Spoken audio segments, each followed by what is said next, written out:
Hello friends, मैं अभी मौर्य आप लोगों का एक बार पुनः स्वागत करता हूं अपने इस YouTube फैमिली में।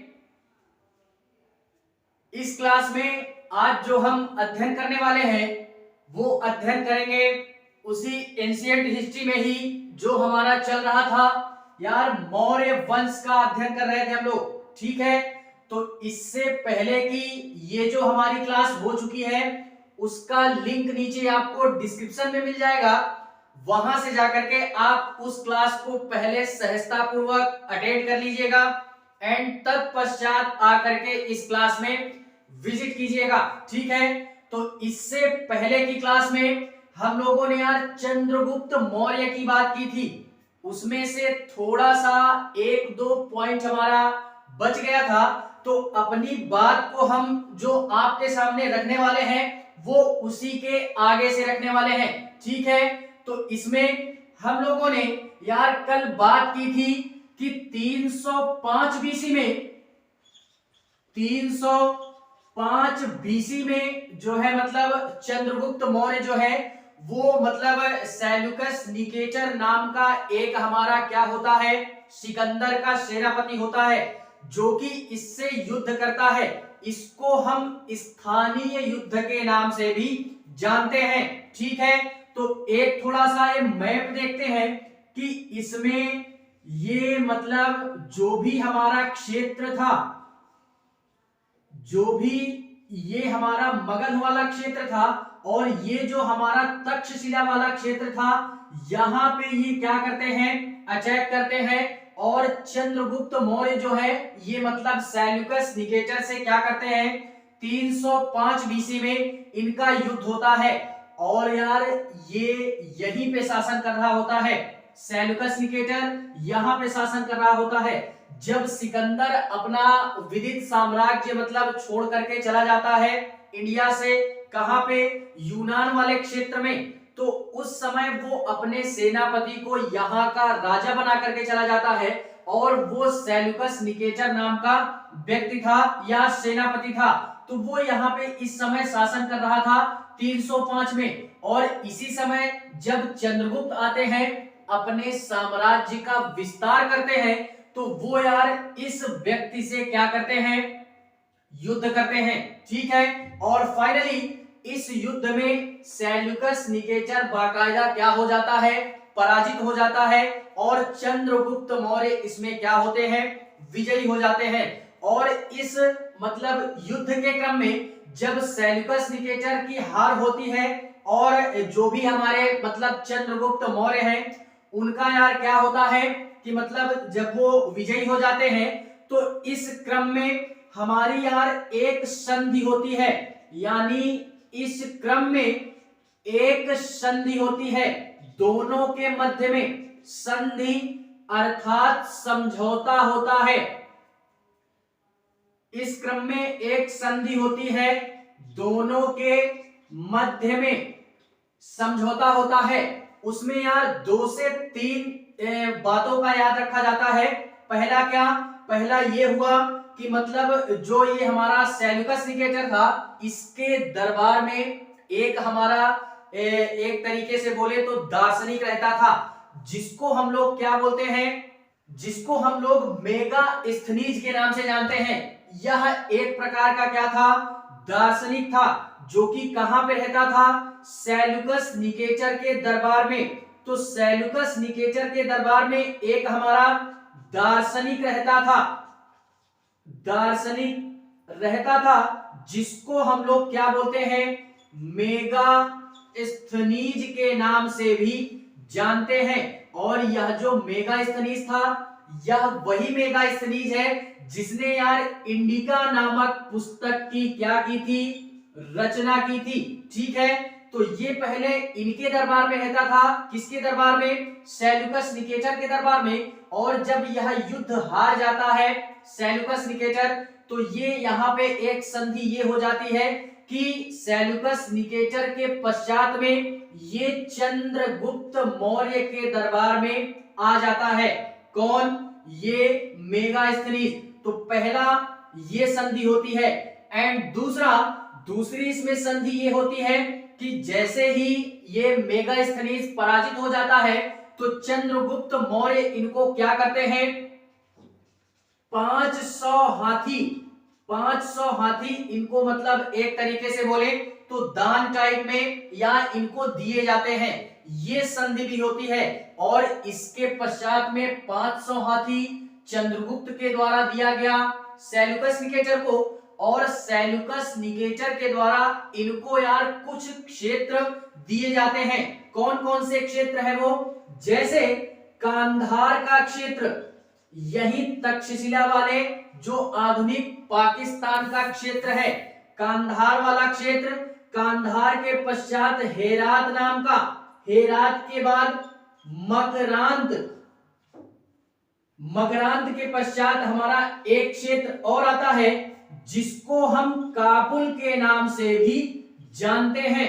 तो ये 4 क्षेत्र हमारा मतलब एक तरीके से बोले तो सेल्यूकस निकेटर चंद्रगुप्त मौर्य को ये अपने 4 क्षेत्र देने का क्या करता है, इस संधि के अंतर्गत ये समझौता किया जाता है। ठीक है, तो दूसरा हमारा समझौता ये होता है दोनों के मध्य में। एंड तीसरा जो समझौता होता है, तीसरा समझौता साम्राज्य विस्तार के क्रम में बहुत ही महत्वपूर्ण हमारा मतलब समझौता माना जाता है या संधि मानी जाती है।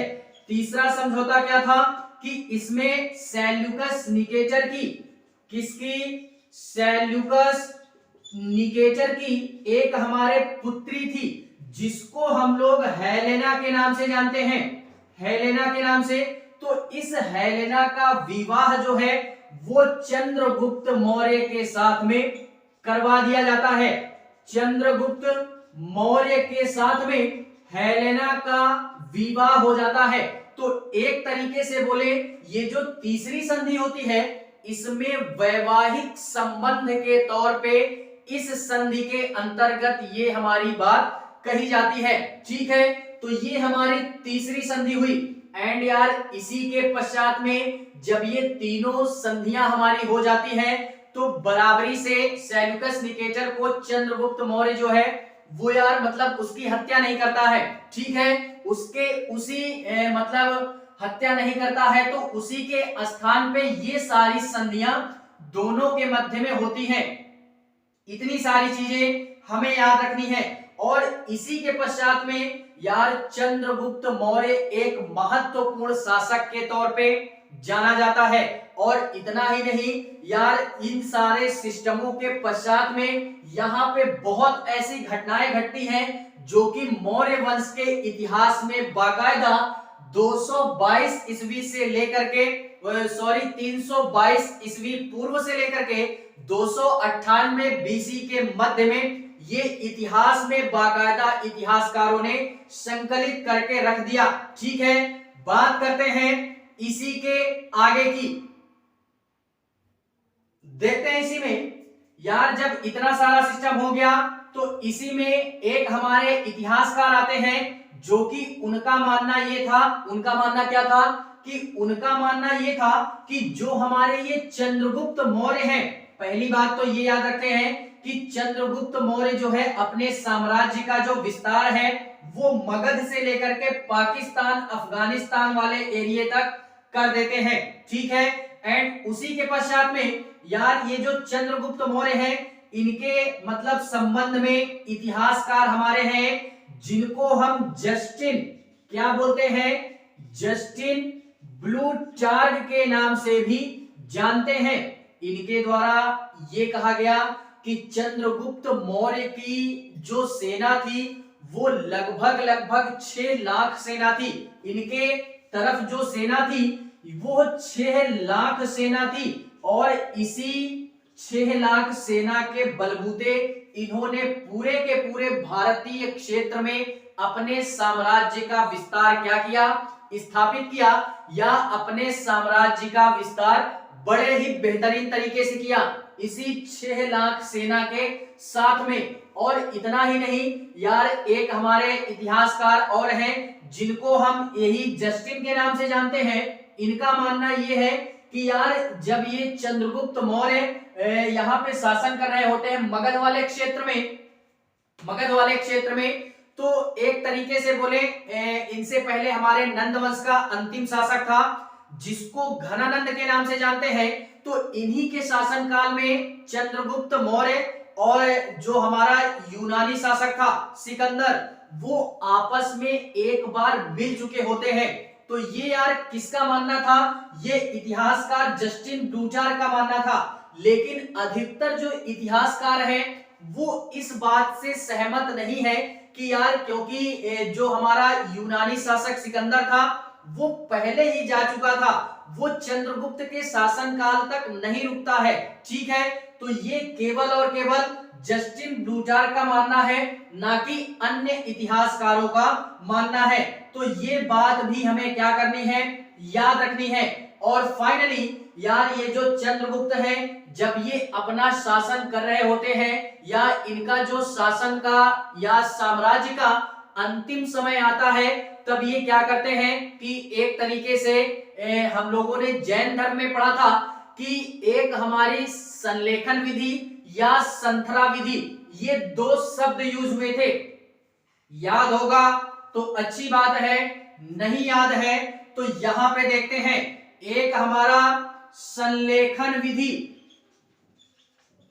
संलेखन विधि या इसी को हम लोग संथरा विधि के नाम से भी जानते हैं।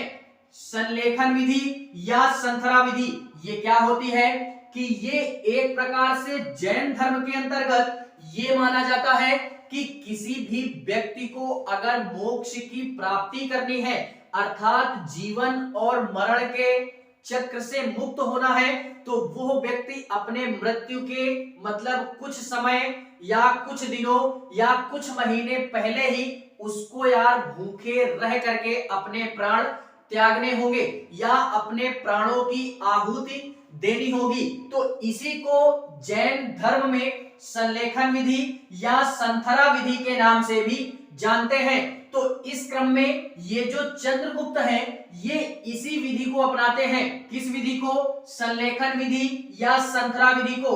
क्यों? क्योंकि यार इस समय ये हमारा नया धर्म था जो कि समाज में बड़े ही बेहतरीन तरीके से उभर करके आया था।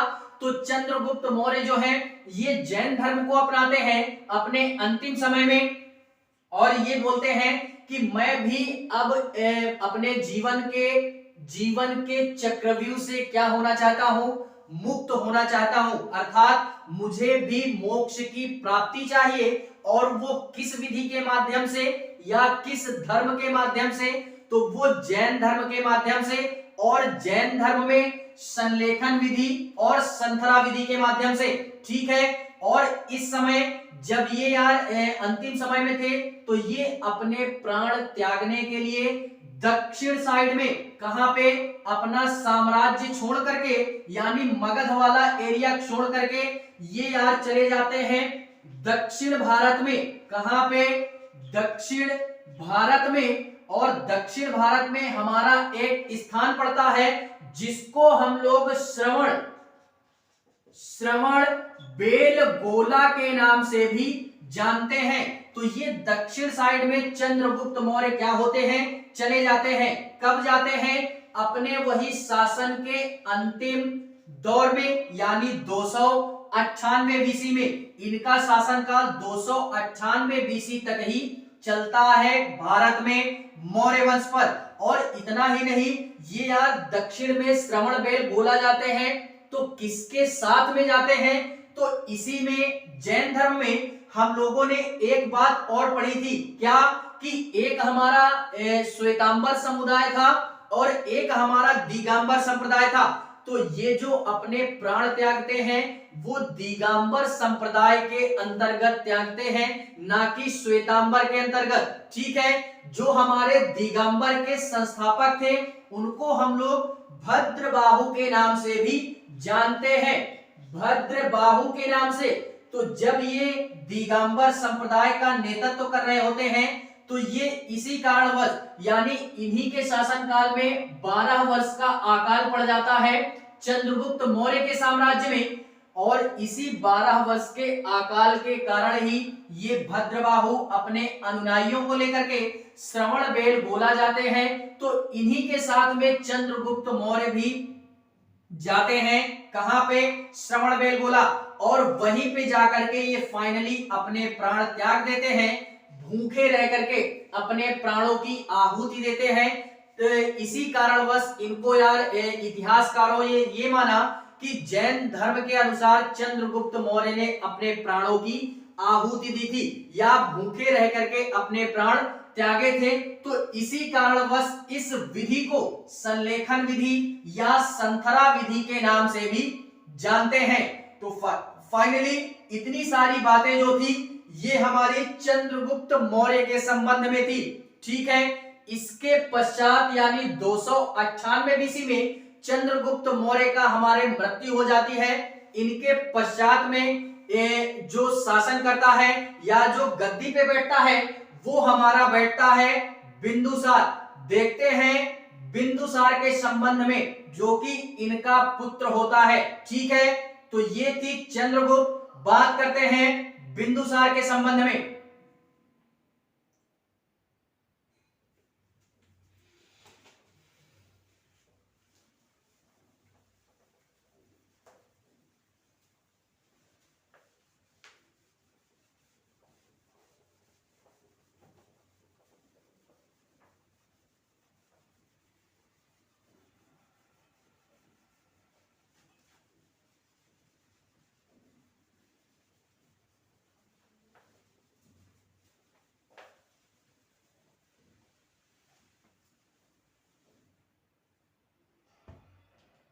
देखते हैं इसी में, यानी जो हमारा मौर्य वंश में दूसरा शासक आता है उसको हम लोग बिंदुसार के नाम से भी जानते हैं।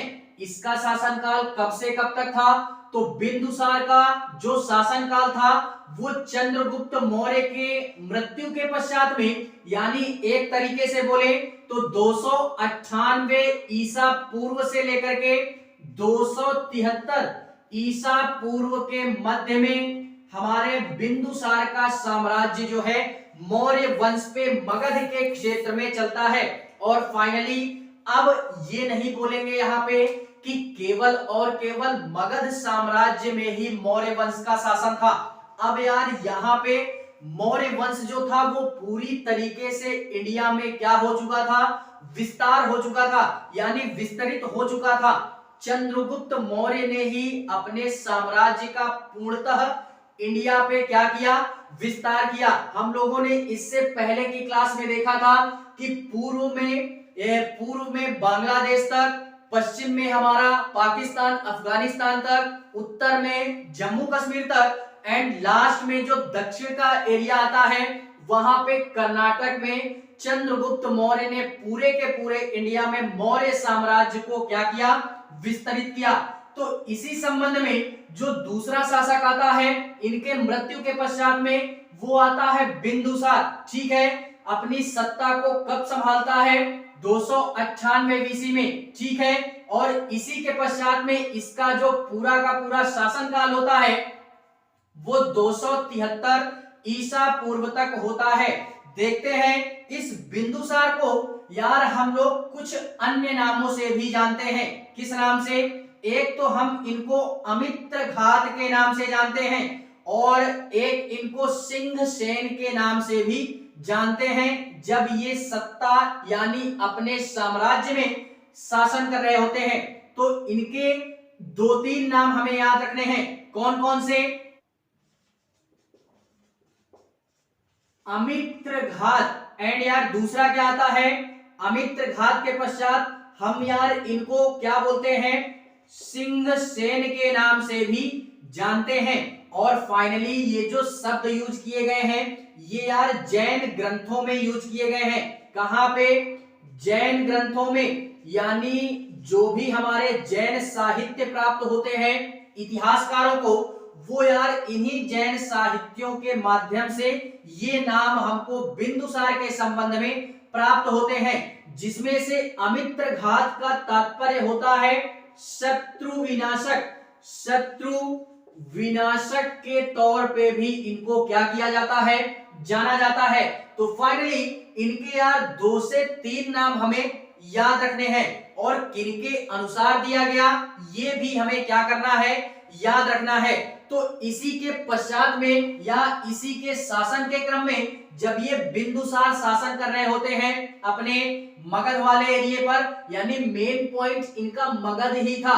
जैसे आज हमारा भारत है, भारत का जो केंद्र है शासन का, जो प्रशासनिक केंद्र है वो हमारा दिल्ली है, यानी दिल्ली में बैठकर ही पूरे के पूरे इंडिया का जो भी प्रशासनिक सिस्टम है वो सुचारू रूप से चलाया जाता है। ठीक है, तो ये केंद्र है। उसी प्रकार से ये हमारे मगध जो था ये केंद्र था साम्राज्य का, मौर्य वंश के। ठीक है, तो उसी केंद्र से ही सारे राजा बैठ करके या मौर्य वंश के जितने भी शासक हुए वो उसी केंद्र पे बैठ करके पूरे के पूरे साम्राज्य पर अपना नियंत्रण स्थापित किए हुए थे। ठीक है, तो उसी क्रम में ये हमारा बिंदुसार भी उसी केंद्र में बैठ करके ही क्या करता है, अपने साम्राज्य को सुचारू रूप से चलाने का प्रयास करता है। और इसी क्रम में यार दो हमारे एक तरीके से बोले तो दो प्रमुख रूप से प्रभाव हमारे देखने के लिए मिलते हैं इनके शासन के संदर्भ में, या प्रभाव बोल सकते हैं या युद्ध बोल सकते हैं एक तरीके से। और वो युद्ध कहां उभर रहे होते हैं, तो मैंने यार पहले ही बोला कि ये जो हमारा क्षेत्र आता है, कौन सा, ये जो हमारा क्षेत्र आता है,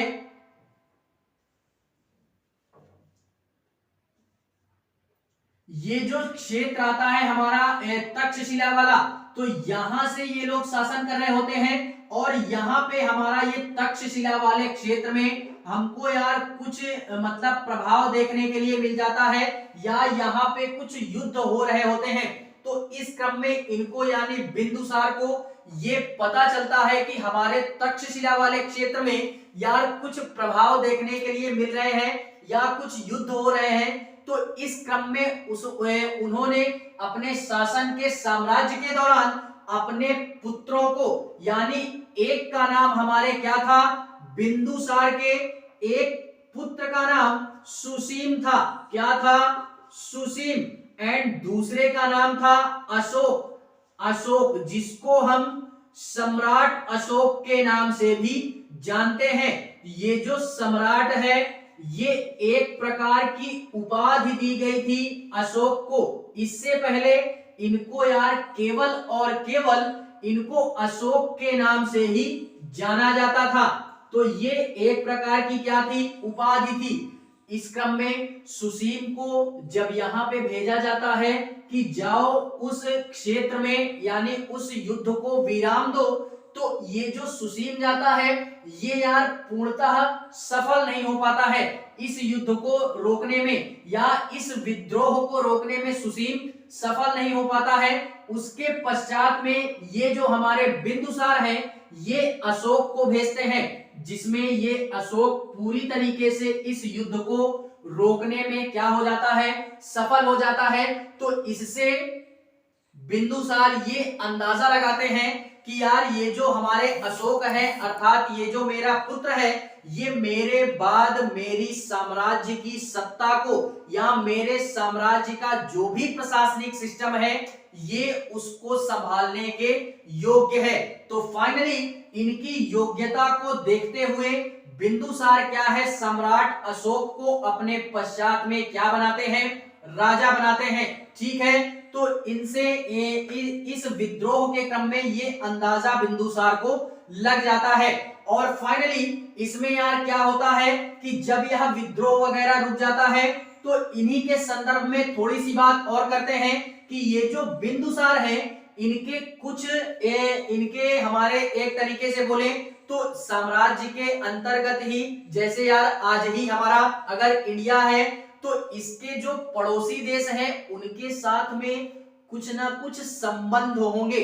अब वो चाहे अच्छे संबंध हो या फिर बुरे संबंध हो, जिसको हम इंटरनेशनल रिलेशन बोलते हैं। ठीक है, तो इसी प्रकार से बिंदुसार के जो संबंध थे वो विदेशी मतलब देशों के साथ थे।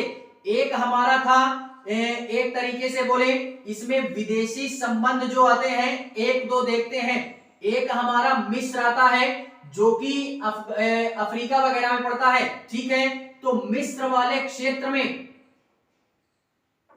मिस्र के क्षेत्र में, मिस्र का क्षेत्र, इसके साथ में बिंदुसार के जो संबंध थे वो काफी अच्छे थे मिस्र के साथ में। और इसी से यार इनसे एक चीज मांगी गई थी, बिंदुसार ने एक पत्र के माध्यम से मिस्र के जो राजा थे उनका नाम था टॉलेमी।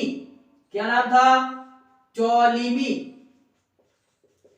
टॉलेमी सेकेंड बोलते हैं या फिलाडेल्फस के नाम से भी जानते हैं। फिलाडेल्फस,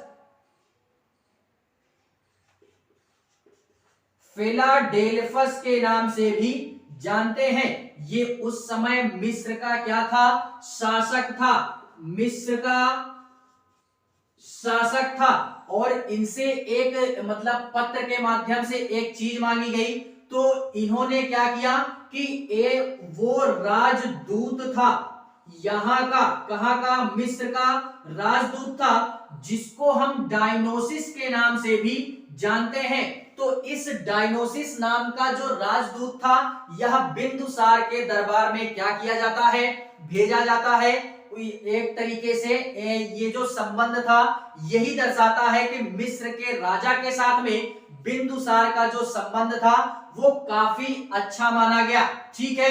एंड इसी के पश्चात में एक हमारा और क्षेत्र आता है सीरिया। क्या आता है? सीरिया, यानी सीरिया का जो क्षेत्र है, ये सीरिया पड़ता कहां पे है? तो ये हमारा, आप लोग चले जाएंगे सऊदी अरेबिया के पीछे। कहां पे? सऊदी अरेबिया के पश्चिम साइड में, Pakistan, Afghanistan, Saudi Arabia, Iran, यूनान, इसके पीछे अगर जाते हैं तो वहीं पे हमारा ये सीरिया देखने के लिए मिलता है, ठीक है। तो सीरिया वाले क्षेत्र में हमारा उस समय जो शासक था वो कौन था? तो उसको हम लोग क्या बोलते हैं? एंटीयोकस। एंटीयोकस के नाम से भी जानते हैं, या एंटीयोकस प्रथम के नाम से जानते हैं। ये यहां पे क्या कर रहा होता है? सीरिया में अपना साम्राज्य स्थापित किए था और यहीं पे ये शासन कर रहा होता है। तो इस क्रम में किन्होंने? बिंदुसार ने सीरिया के जो हमारे शासक थे एंटीयोकस, ये इनको यार पत्र भेजते हैं और उस पत्र में 3 चीजों की मांग ये करते हैं। ये काफी इंपॉर्टेंट है, तो इसको याद रखना है। और वो 3 चीजें कौन कौन सी थी? तो उसमें यार एक सूखे अंजीर की मांग की गई थी। अंजीर की मांग की गई थी, पहली बात ये थी उस पत्र में। एंड दूसरी बात क्या थी? दूसरी बात ये थी कि अंगूरी शराब की मांग की गई थी। पहले के राजा महाराजा यार यही सारे शौक रखते थे कि किस प्रकार से सोमरस वगैरह पीते थे और भरपूर आनंद लेते थे, ठीक है। तो एक प्रकार से अंगूरी शराब की मांग की थी उस पत्र के माध्यम से। एंड तीसरी जो मांग थी उनकी, तीसरी मांग ये थी कि एक दार्शनिक की मांग की थी। एक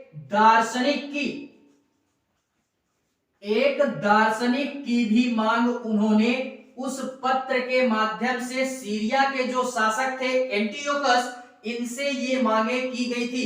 जिसमें से ये जो सीरिया के शासक थे इन्होंने 2 मतलब मांगों को इन्होंने कंप्लीट किया और तीसरी मांग को इन्होंने कंप्लीट नहीं किया। अर्थात सूखी अंजीर की जो मांग थी ये इन्होंने दे दी बिंदुसार को। एंड यार जो ये अंगूरी शराब थी इसको भी, इस मांग को भी उन्होंने कंप्लीट किया। लेकिन ये जो दार्शनिक था इसकी मांग उन्होंने कंप्लीट नहीं की बिंदुसार के संदर्भ में। अब ऐसा क्यों? क्योंकि यार ये जो मतलब सीरिया के जो शासक थे इनके यहाँ एक परंपरा विकसित थी। कौन सी परंपरा? वो परंपरा ये थी कि हमारे यहाँ पे या हमारे साम्राज्य का कोई भी दार्शनिक किसी अन्य शासक के साम्राज्य में नहीं जाना चाहिए। ये यार एक प्रकार की परंपरा थी सीरिया में, ठीक है। तो इसी कारणवश ये दार्शनिक वाली मांग इन्होंने कंप्लीट नहीं की, ठीक है। तो इन सारी चीजों को देखते हुए ये जो हमारा बिंदुसार का सिस्टम है, ये सारा सिस्टम देखने के लिए मिल जाता है और बहुत ही बड़ी संख्या में यार काफी सारी घटनाएं बिंदुसार के संबंध में इतिहास में आज भी इतिहासकारों ने बाकायदा प्राचीन इतिहास में एक चैप्टर के रूप में संकलित करके रखा हुआ है, ठीक है। तो ये हुआ हमारा कुछ मौर्य वंश से संबंधित जो भी हमारे बिंदुसार थे, ये था बिंदुसार के संबंध में। बात करते हैं इसी के पश्चात में, बिंदुसार के पश्चात में यार हमारा आता है कौन, सम्राट अशोक आता है, जिसका शासनकाल 269 बीसी से लेकर के 269 बीसी से लेकर के 232 बीसी तक चलता है, ठीक है। तो देखते हैं इसी मौर्य वंश के अंतर्गत या मौर्य साम्राज्य के अंतर्गत बिंदुसार के पश्चात इनका पुत्र आता है अशोक, जो कि मगध साम्राज्य में अपनी सत्ता को स्थापित करता है, ठीक है।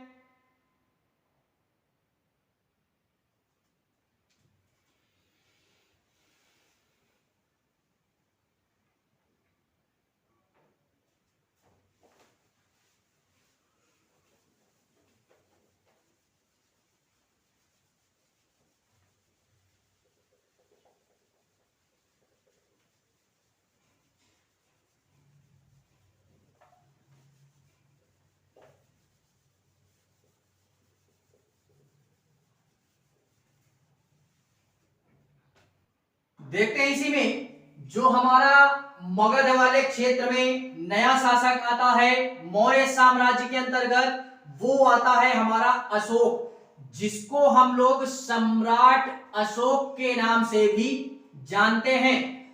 ये मौर्य वंश का दूसरा दूसरा सबसे महत्वपूर्ण शासक उभर करके आता है, जिसको हम लोग सम्राट अशोक के नाम से जानते हैं। पहला शासक चंद्रगुप्त मौर्य, जो कि मौर्य वंश का सबसे ऐतिहासिक शासक माना जाता है। एंड जो दूसरा सबसे ऐतिहासिक शासक था या महत्वपूर्ण शासक था पूरे के पूरे मौर्य साम्राज्य का, वो था हमारा सम्राट अशोक। इनके शासनकाल में यार बहुत सारी घटनाएं होती हैं और इन्हीं के शासनकाल से ही यार हमको अभिलेखों की रचनाएं देखने के लिए मिलती हैं। यानी इन्हीं के शासनकाल से अभिलेख वगैरह इतिहासकारों को क्या होते हैं, प्राप्त होते हैं पूरी तरीके से, ठीक है। तो सर्वप्रथम अभिलेखों की प्राप्ति कहां से होती है, तो वो अशोक के शासनकाल से हमारे होती है, ठीक है। इस बात को हमें याद रखना है, जो कि यार आगे चल के इसकी 2 से 1 या 2 क्लास में और लूंगा, जिसमें से यार हम लोग क्या पढ़ेंगे, मौर्य वंश के जो भी सारा सिस्टम है, यानी इसी के अंतर्गत इनका जो प्रशासनिक सिस्टम था, सामाजिक सिस्टम था, आर्थिक सिस्टम था, वो सारा कैसा था, या जो सैन्य सिस्टम था। तो 1-2 क्लास उन सारी की भी लेंगे। फिलहाल में 2 क्लासें पर्याप्त हैं इनके शासकों के संदर्भ में, ठीक है। तो बात करते हैं इसी में जो अशोक का शासनकाल था, वो अशोक का शासनकाल हमारा कब से कब तक था, तो 269 ईसा पूर्व से लेकर के 269 ईसा पूर्व से 232 ईसा पूर्व के मध्य में हमारा अशोक का शासनकाल देखने के लिए मिल जाता है पूरे के पूरे मौर्य साम्राज्य में। और इतना ही नहीं यार, यहाँ पे आप लोग अगर पूरे मतलब एकाग्रता के साथ में क्लास को अटेंड कर रहे होंगे, तो अभी हम लोगों ने देखा बिंदुसार का जो शासनकाल था वो यार 273 में समाप्त होता है, यानी उसकी मृत्यु होती है। तो फिर ये 4 साल का गैप कहां चला जाता है, सम्राट अशोक 269 में बनता है, तो इस बीच 4 साल का गैप हो जाता है, यानी 4 साल पूरे के पूरे मौर्य साम्राज्य में किसी भी प्रकार का कोई शासन नहीं होता है। तो ये 4 साल का गैप कहां होता है और क्यों होता है, तो इसमें यार एक बात ये है हमारे जानने योग्य, जो कि काफी यार इंटरेस्टिंग है। क्या होती है कि इंटरेस्टिंग बात इसमें ये है कि 4 साल का ये जो गैप देखने के लिए मिलता है, ये इस कारणवश देखने के लिए मिलता है कि यार इनके यानी बिंदुसार के कई पुत्र थे। ठीक है, क्यों? क्योंकि राजा महाराजा इनके शौक निराले, अब शौक निराले तो इनकी मतलब कई पत्नियां होती थी। पहले के जो राजा महाराजा उनकी कई सारी पत्नियां होती थी, तो कई सारे यार पुत्र भी थे। अब जो भी सारे पुत्र थे, अब यार वो तो यही चाहेंगे कि हम शासक बने, हम शासक बने। ठीक है, तो इस कारणवश इनके कई सारे पुत्र थे, अर्थात बिंदुसार के, जो कि इस सत्ता को या इस गद्दी पे बैठने के लिए, या मौर्य वंश की गद्दी पे बैठने के लिए आपस में क्या करते हैं, लड़ने लगते हैं, आपस में युद्ध करने लगते हैं।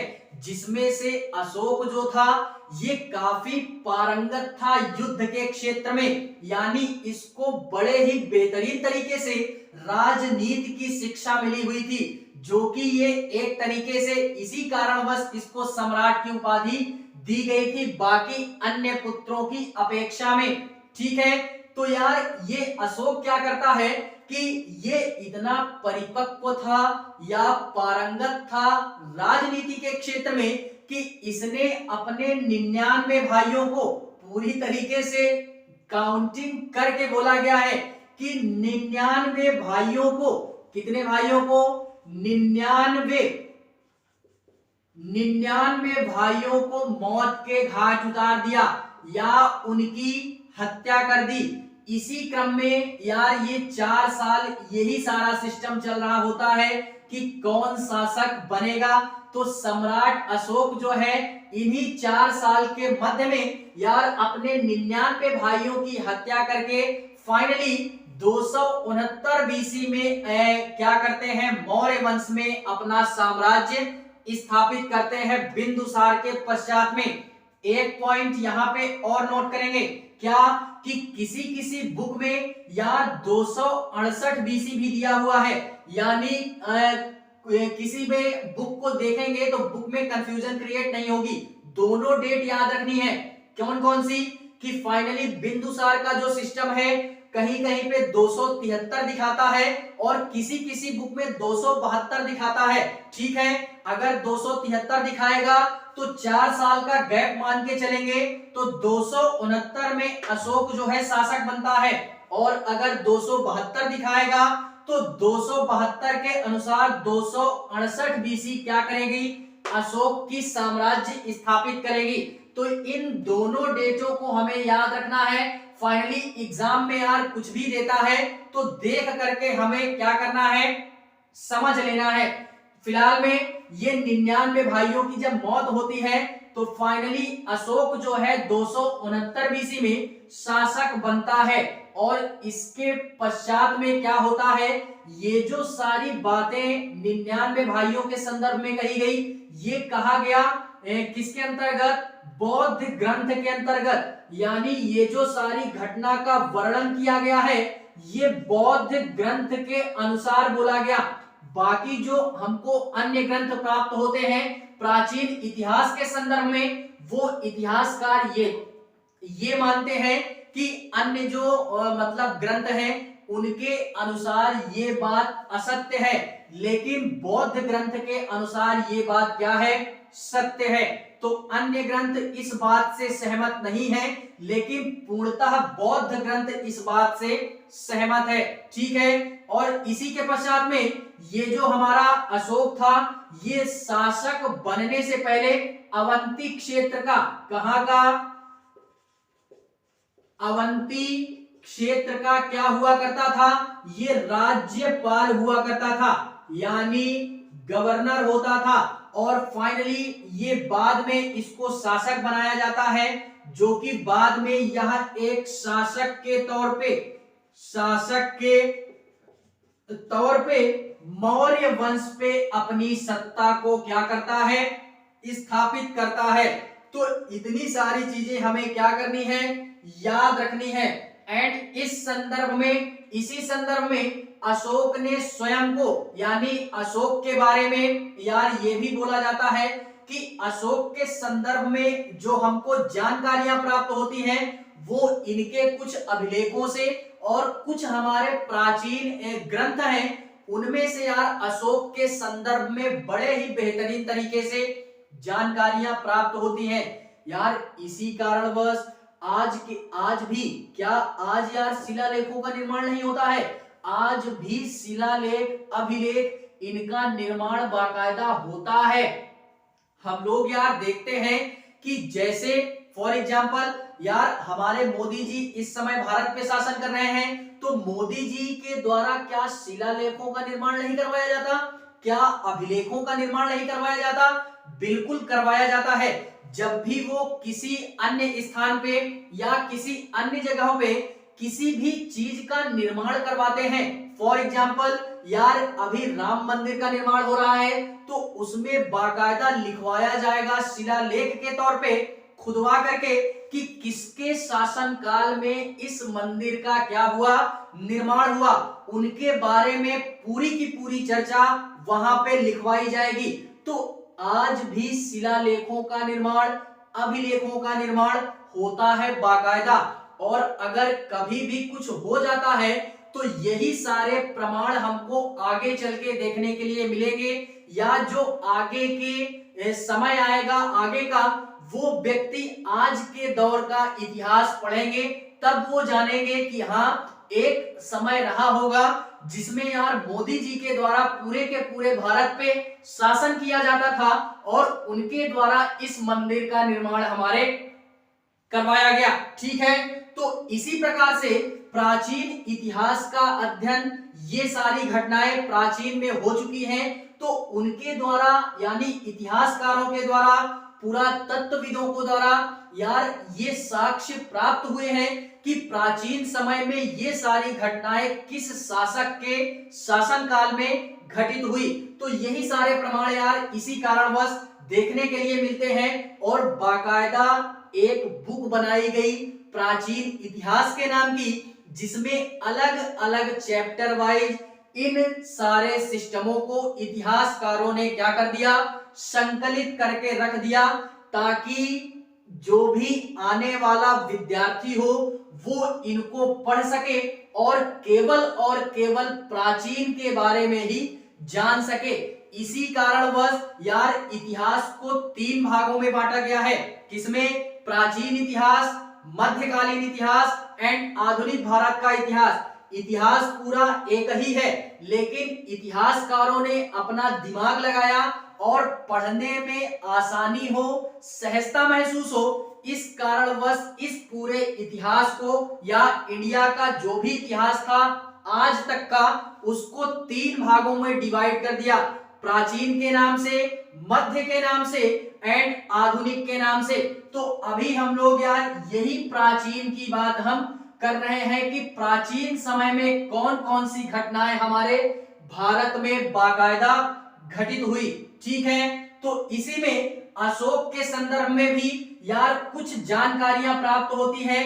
किसमें से प्राप्त होती हैं? तो कुछ हमारे ग्रंथ हैं, यानी साहित्यिक ग्रंथ हैं, साहित्यिक ग्रंथ प्राप्त होते हैं जो कि अशोक के समय के हैं। एंड यार कुछ हमको अभिलेख भी प्राप्त होते हैं, अभिलेख भी प्राप्त होते हैं जो कि यह प्रमाणित करते हैं कि हाँ ये जो साहित्य है, ये जो अभिलेख है, ये यार सम्राट अशोक के शासन काल के ही सारे के सारे स्रोत हैं या साक्ष्य प्राप्त होते हैं। इन्हीं स्रोतों में अशोक का बाकायदा वर्णन किया गया है। साहित्यिक ग्रंथ में हम लोगों ने यार इससे पहले वाली क्लास में देखा था कि कुछ हमको पुस्तकें प्राप्त होती हैं, जैसे इंडिका नामक पुस्तक, इंडिका नामक हो गया, मुद्रा राक्षस हो गया, एंड यार कुछ पुराण हमको मिलते हैं। ठीक है, तो इसी प्रकार के साहित्यिक ग्रंथ हमको प्राप्त होते हैं। साहित्यिक ग्रंथ में पुराणों टाइप में प्राचीन पुराण एंड अभिलेखों में यार हमको कुछ अभिलेख प्राप्त होते हैं जिसको हम मास्की क्या बोलते हैं, मास्की नामक अभिलेख एंड गुर्जरा नामक अभिलेख। इन अभिलेखों से भी अशोक के संदर्भ में बाकायदा जानकारी प्राप्त होती है। ठीक है, तो इन सारी चीजों को भी हमें अशोक के संदर्भ में याद रखना है। और इतना ही नहीं, ये जब शासन कर रहा होता है तो इसने अपने स्वयं का एक नाम रखा था। क्या नाम रखा था? देव नाम प्रिय नाम का एक अपना स्वयं का ये नाम रखता है। यानी अशोक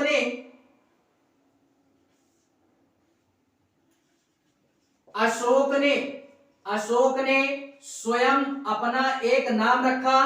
क्या नाम रखा?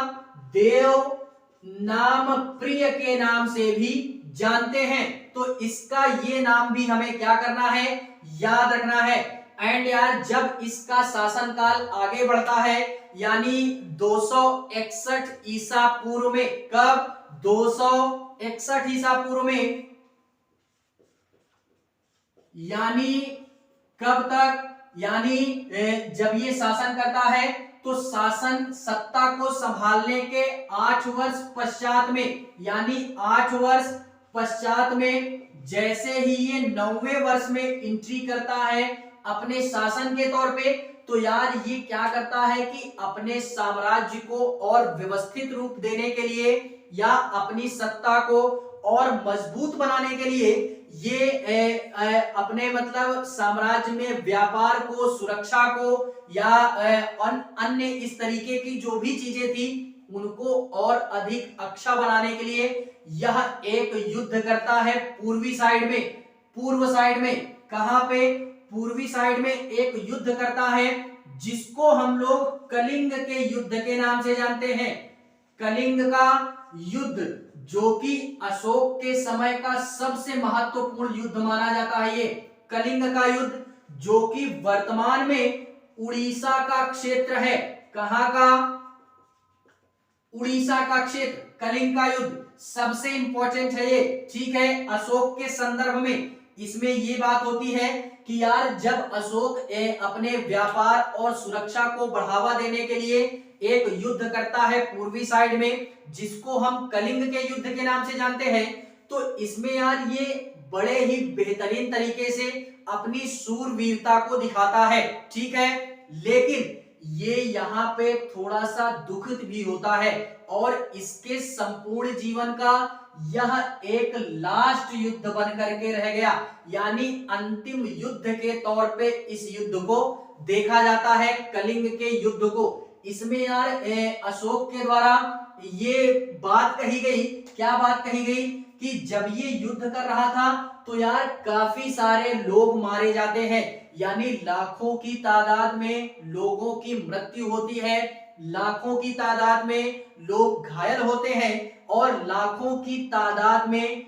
व्यक्ति क्या होते हैं कि बंदी बना लिए जाते हैं। तो इन सारी चीजों को देखते हुए जब ये रणभूमि वाले क्षेत्र में एकदम मेन पॉइंट पे पहुंचता है जहां पे पूरा रक्तपात हो रहा होता है, ठीक है, तो इसने उस समय एक प्रण लिया कि मैं अब अपने पूरे शासन के दौरान में कभी भी युद्ध नहीं करूंगा, अर्थात मैं धम्म नीति को अपनाऊंगा, अर्थात धर्म के रास्ते पे चलूंगा, मैं आज के बाद से युद्ध कभी नहीं करूंगा। तो ये कलिंग का युद्ध अशोक के लिए इसी कारणवश इंपॉर्टेंट हो जाता है, यानी इसमें इन्होंने वेरी घोष को त्याग करके धम्म घोष को अपनाने का निर्णय लिया, धम्म घोष को अपनाने का निर्णय लिया। अर्थात वेरी घोष से तात्पर्य है कि युद्ध को त्याग करके अब हम धर्म के रास्ते पे चलेंगे। ये निर्णय भी अशोक के द्वारा लिया गया और फाइनली जब वो धम्म घोष को अपनाता है तो किस धर्म को अपनाता है? चंद्रगुप्त मौर्य जो थे उन्होंने जैन धर्म को अपनाया था और जैन धर्म के अनुसार अपने प्राणों की आहुति दी थी। लेकिन सम्राट अशोक जो हैं ये यार बौद्ध धर्म को अपनाते हैं। किस धर्म को? बौद्ध धर्म को। ये बौद्ध धर्म को अपनाते हैं, बौद्ध धर्म की शिक्षा ग्रहण करते हैं और जब धम्म घोष की शिक्षा मतलब ये जब धम्म घोष को अपनाते हैं तो इस संदर्भ में ये यार धम्म में बौद्ध धर्म को अपनाते हैं और उस समय एक बौद्ध भिक्षु से मिलते हैं जो कि उपगुप्त के नाम से भी हम उनको जानते हैं। यानी एक बौद्ध भिक्षु भिक्षु बौद्ध भिक्षु था जिसको उपगुप्त बोलते हैं। क्या बोलते हैं? उपगुप्त। ये उपगुप्त की शरण में जाकर के इन्हीं से शिक्षा दीक्षा प्राप्त करते हैं बौद्ध धर्म से रिलेटेड, और फाइनली इसके पश्चात में शिक्षा ग्रहण करने के पश्चात में बौद्ध धर्म की ये यार क्या करते हैं कि बौद्ध धर्म का प्रचार और प्रसार करना शुरू कर देते हैं। युद्ध से कोई मतलब नहीं, केवल और केवल अब मतलब है तो वो है बौद्ध धर्म से रिलेटेड। ठीक है, तो धर्म का प्रचार प्रसार किया और इस संदर्भ में इन्होंने यार काफी सारे लोगों को जागरूक भी किया कि अब हमको बौद्ध नीति को अपनानी चाहिए, ना कि धम्म नीति को अपनानी चाहिए, ना कि वेरी नीति को। ठीक है, इस क्रम में जब ये सारा सिस्टम हो रहा होता है तो उन्होंने 2-3 काम किए। क्या कि पहले धम्म महामात्रों की ये क्या करते हैं? नियुक्ति करते हैं। धम्म महामात्रों की क्या करते हैं? नियुक्ति करते हैं। पहला काम ये किया। एंड दूसरा, इन्होंने अभिलेखों का निर्माण करवाना शुरू कर दिया। अभिलेखों का निर्माण करवाना शुरू कर दिया जब बौद्ध धर्म की संगति में आते हैं। फाइनली ये अभिलेख जो निर्मित करवाए इन्होंने अभिलेख तो निर्मित करवाया और निर्मित करवाने के साथ साथ इनको अलग अलग स्थानों पे गड़वाया भी। कहां पे? अलग अलग स्थानों पे इनको गड़वाया भी। यानी एक स्थान पे इन्होंने स्थापित ना करवा कर पे अलग अलग स्थानों पे इनको स्थापित करवाया और इन अभिलेखों में इन्होंने अपने शासन काल से रिलेटेड, अपने पूरे जीवन से रिलेटेड इन्होंने इस अभिलेख में या इन अभिलेखों के माध्यम से यार इतनी अच्छी अच्छी बातों को इन पे अंकित करवाया कि ताकि अगर उस समय का जो समाज था, अगर वो व्यक्ति इन अभिलेखों को पढ़ते हैं तो वो अपने जीवन में उन सारी चीजों को क्या करते हैं? अमल करने का प्रयास करते हैं। तो इस प्रकार से अभिलेखों पर अच्छी अच्छी बातों को लिखवाया ताकि लोग उनकी नैतिकता का क्या कर सकें? पालन कर सकें। तो इस कारणवश भी क्या होता है कि ये काफी सारा इंपॉर्टेंट हो जाता है अशोक के संदर्भ में। ये सारी चीजें हमें याद रखनी है। बात करते हैं इनके थोड़ा सा आगे की, देखते हैं इसी में।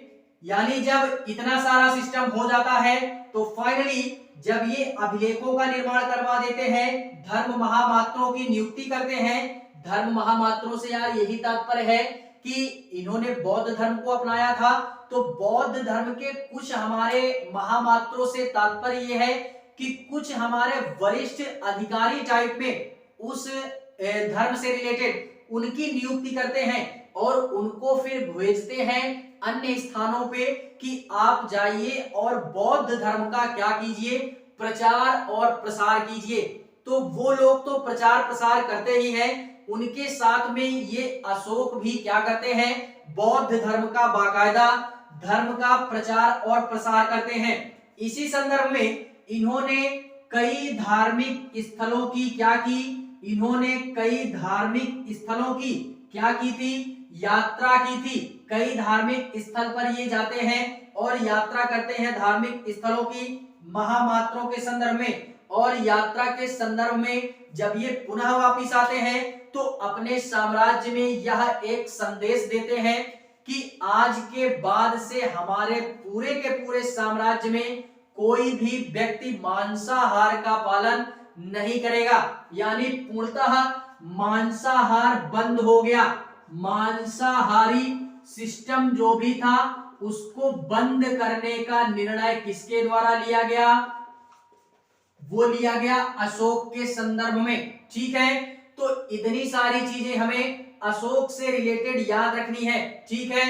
इसी कारणवश इनको सम्राट की उपाधि दी जाती है, क्योंकि इनके शासनकाल में जितने सारे कार्य हुए और चंद्रगुप्त के शासनकाल में जितनी सारी घटनाएं हुई वो किसी अन्य शासक के शासनकाल में देखने के लिए नहीं मिलती है, पूरे के पूरे मौर्य साम्राज्य के अंतर्गत, ठीक है। और इतना ही नहीं, ये फाइनली बाद में यार वही बौद्ध धर्म का प्रचार प्रसार करते हैं और सबसे बड़ी मात्रा में बौद्ध धर्म का जो प्रचार प्रसार होता है वो सर्वाधिक अशोक के शासन काल में ही देखने के लिए मिलता है। यानी बौद्ध धर्म अशोक के शासन काल में सर्वाधिक चरम सीमा पे था, एक तरीके से यही बोल सकते हैं। और फाइनली यहीं से हमारे अशोक का जो सिस्टम था वो समाप्त हो जाता है।